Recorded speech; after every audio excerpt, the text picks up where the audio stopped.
4 o'clock, time to tune into yourself and tune out the chatter of the outside world, the news, the family, the concerns, and just take some time with yourself. And what we're going to do today is Supta Padangusthasana, but Supta means down, but we're going to do it on the chair today rather than on the mat. And you could say the chair is maybe more challenging for many people than being on the floor. But the big lesson is hip flexion without back flexion. So one of the earlier lessons, I said everybody should have a piece of wood or a broomstick or a pole so that you can practice hip flexion. So this is where the inguinal canal, where the hips join the torso, bending without cashewing the back. Okay? So this is hip flexion without back flexion. This is back flexion. Okay? So what happens sometime, because of just our daily life, our hamstrings get short. So a short hamstring may cause the knees to bend, and you see what happens to the pelvis. The pelvis slackens, and the shoulders, it's easier for the shoulders to move in. But with long hamstrings, it's easier to hold the spine upright and the torso upright. So this is something everybody can practice. Hip flexion without back flexion. So you may not come down as far as I am, but you could practice flexing here, even if this is where you are right now. Okay? So we'll start out on the chair with a few warm-ups. And let's just stretch the adductors. So the adductors go from the knee to the groin. It's nice to tug the knee and the groin because you're tugging the femur bones and you're kind of jostling and loosening up those joints, and they like to be tugged at in order to build bone. Oh, and I forgot. If you're short, you may need a block today, or 2 blocks. And everybody needs a belt, a bungee, or a scarf, a long scarf, or a cotton belt. If you don't have a cotton belt, a leather belt, if it's really long, will do. But most people have a long scarf or a long rope. Hopefully you have it. If you don't, you can go run and get it and come back, and we'll still be warming up. So let's sit on the outside edge of the chair and put weight on the little toe side of the foot. Okay, you're going to feel a nice stretch. If you collapse and put the weight on the big toe side of the foot, you're not going to get any stretch or stimulation to your hips and pelvis. So little toe side of the foot, you can pull back on the knees and lift the torso. So this we keep firm. So today we're going to really be working on the lower abs as well as this hip flexion without back flexion, which is one of the the beacons of the Fishman method is teach your students hip flexion without back flexion. Here we have hip flexion without back flexion. So if you find yourself slumping over to do this, maybe you have to move your feet closer together so that the back can stay upright. Okay? Next, we're going to take our right knee up and move the belly button towards the front, towards the thigh, so you can feel action here, some strength. Okay? And the spine is upright. And breathe. And smile. And let's switch. So left knee in. So you want to keep the shin parallel to the spine, not this way. Okay? Parallel to the spine. Lift up. So lengthen the spine, drop the sit bones, firm the lower abdomen, flatten the back, upper back. It's work. Okay? And again, repeat. If it's easy, you're probably not, you want to find effort in what you're doing. Not too much effort, but avoid no effort. So there is a way to do this without any effort, okay? Maintain some effort. Bring the left knee in again. Pull the knee back. Push the abdomen forward. Okay, now we're going to hold the bottom of the chair and lift that right knee up. You'll feel a lot of ab work. Okay, that's what we're going after. Flat back, straight spine, and lift the knee up and hold it. So a lot of ab work going on here. Okay, and down, and now lift the left knee up. Hold the bottom of the chair so you can really lengthen the spine. Feel the abs. And again. Of course, if that's too high, you can lift this high. Okay, but lift as high as you can so that you feel effort. And then the left knee. Now we're going to bring the right knee up. We're lubricating the hip. So just hold your knee, swing that right knee out to the side like a gate that's opening. Okay? Back and forth. Back and forth. Open and close. Yin and yang. Okay? And drop that right knee. You can roll the shoulders a little bit, wiggle, relax. And let's lift the left knee. And open the gate, close the gate. Open the gate, close the gate. Open the gate, close the gate. Yin and yang. Yin and yang. And drop down. Roll the shoulders. And now let's just imagine we have our board or broomstick and come forward. Only as far as you can go. Flexing the hip without flexing the back. And you can just put a little bob in there. Okay? Flatten the back. And sit upright. Pull down on the chair and lift the heart, squeezing the upper back.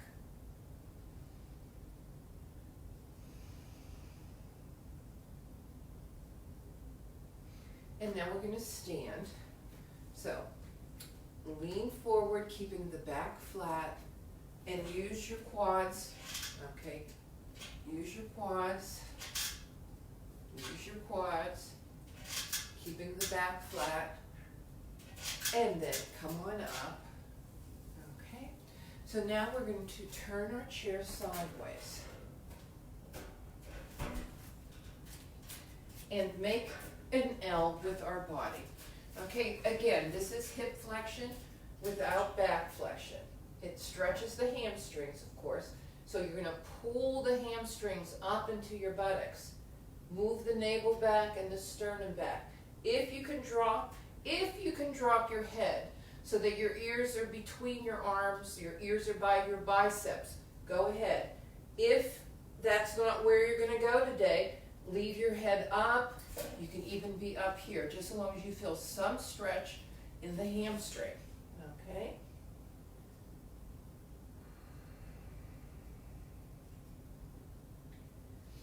And breathe.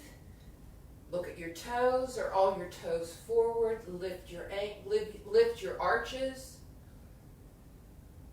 Look at your knees. Are your knees pointed straight ahead? And then come on up. You can walk toward the chair. Next, we're going to do a forward bend. So this may be enough for people. Maybe here. Okay, and we're putting the front of the thighs on the back of the chair. For those of you who have stretched out your hamstrings, you can put the chair in your inguinal canal and then just drop over, keeping the spine straight. Okay? If you have your chair, and that looks like something you want to try, but your hamstrings don't want you to go the whole way down, just hold here.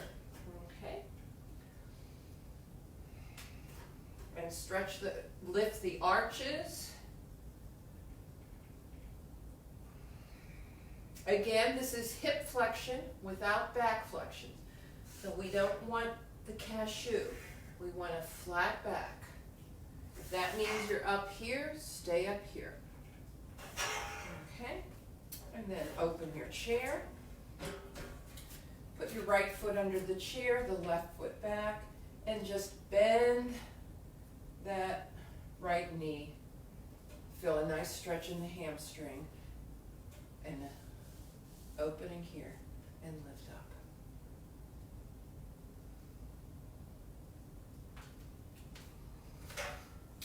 Then put your left foot under the chair, the right foot back, bend that left knee so that you have a right angle and lift the head up.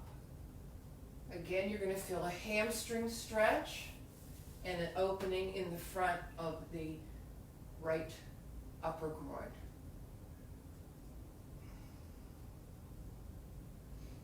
And come on up. And now let's turn the chair to the front again. We're going to sit on the front of the chair. Bend your right knee and extend the left. Okay? And let's stretch this way. Now, I have a right angle here. My foot is firm. If that's not comfortable, putting your leg out in the front is just fine. Okay, so we stretched. And then can you keep the back flat and send the hand down the front of the shin?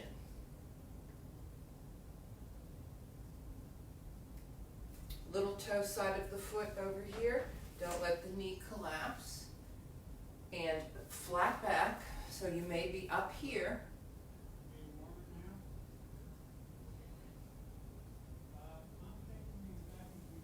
And then let's put the left foot at a right angle. You can put your buttocks in the middle of the chair. And let's extend the right leg.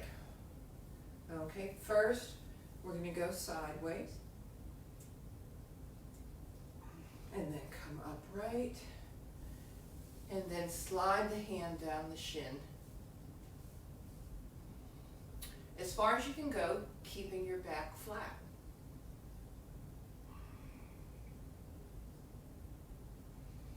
And then come on up.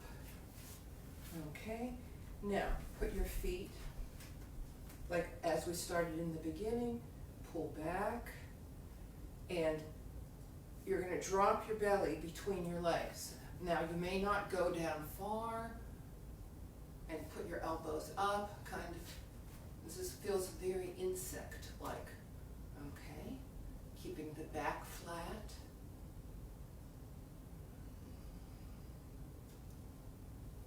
And again, you may come down this far. That's fine. This far. Push the sit bones back, the head forward, and on the little toe side of the feet. Elbows out. Come on up. Okay, bring your feet together. If you need a block under your foot here, if you're short, you may need a block under your foot. Maybe not. If your feet are comfortably on the floor, we're going to do Supta Padangusthasana 1 in a chair. So we'll hold the pose for 1 minute. This is one of the 12 poses for osteoporosis as presented by the Fishman method. Okay? So we're going to loop the belt over the right metatarsal. Metatarsal is the top of your foot, not the arch, not the heel. Okay? Now, just pull up. Now, where you build bone and where the action and the effort happens here is that you're pushing your foot away, but pulling the rope towards you and pulling the femur bone back into the socket. Okay? And this is what it looks like. So if you've got that pose, hold on to it. I just want to show you what it looks like from the side. Okay, this is my right foot, and I'm lifting up. Now, I'm on the edge of my chair, I'm not back in the chair, and you see how flat my back is. We don't want this, okay? This is what we're not doing. This is back flexion and no hip flexion. We want hip flexion without back flexion. And that may mean you're only pulling your leg up this high, okay? So that means, like, as you practice over the months, your leg is going to come up higher. But right now, let's just pull back and push. I'm going to time for 45 seconds because some of you may have been in this pose already. So again, the foot is pushing away, the arms are pulling the foot back, and you're sucking the head of the femur into the hip socket. This is how bones are built, this kind of resistance, push-pull movement, which creates a spiral energetic pattern in the bones that circulates new cells in and old cells out.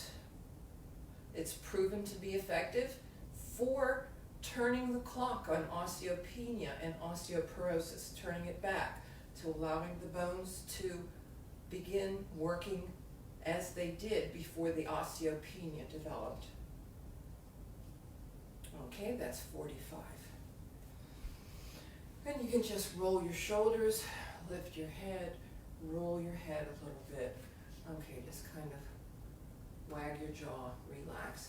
And now we'll put the left metatarsal into the strap and lift it up. Again, if this is far enough for today, in order to keep your back, so you have to use the muscles in your back body and front body to keep the back flat. And that's part of the challenge, that's part of the effort. I'm timing the pose. So push the metatarsal into the belt, pull the head of the femur back into the hip socket, pull the belts so there's some push-pull activity going on in the leg. This is a marvelous pose for building bones.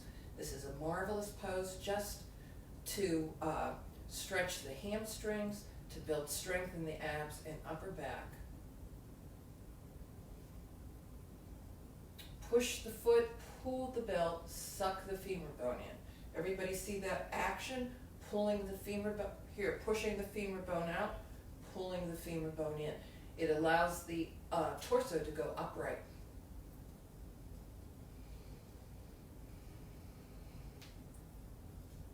Okay. And today we're going to do two poses. That was Supta Padangusthasana 1. And we're going to practice Supta Padangusthasana 2. Okay? So you're going to put the belt on your metatarsal again, but you're going to hold the belt in your right hand, right foot. Okay? And you can put your left hand under the chair and push the foot out as you pull the femur in. So you notice I opened the door here. Okay, so my hip is getting stimulated in a different spot. I have to use my abs to keep from rolling over to the side. I'm using my hand to help me stay upright, pushing my foot into the belt, pulling the belt back, using the bicep and the strength of the shoulders, sucking the hip femur back into the bone. Okay, 30 more seconds. I can go out a little further, but I want that nice upright, flat, upright torso perpendicular to the floor. Have to use a lot of ab to do this.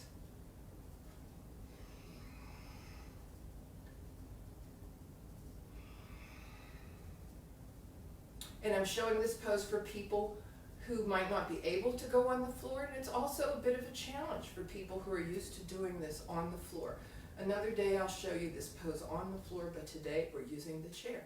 Bring the foot in, bend the knee,